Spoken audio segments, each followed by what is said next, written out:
जय जगन्नाथ कहण रही चंद्रभागा तीर्थर महात्म्य एवं आजिका दिन में एठी कहीं लोक माने स्नान करती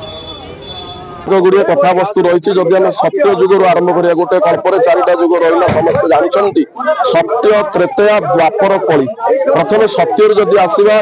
कश्यप एवं अदिति कोणमंडन करी द्वादश आदित्य मध्यरु मित्रादित्य जी कि स्थान में जन्मग्रहण करते तेणु आराधना पुनर्बार द्वापर जुगरे जितेबाला सांब कुष्ठ रोग पीड़ित हेले अभिशापग्रस्त होई से अभिशाप मुक्त होगापाई स्वयं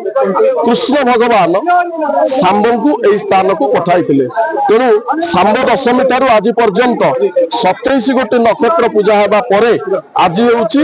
पवित्र माघ सप्तमी ये माघ सप्तमी रे आपणकर बुड़ पकाई श्रद्धालु माने समस्त पाप खंडन पूर्वक सूर्यंकर कृपा लाभ करवा।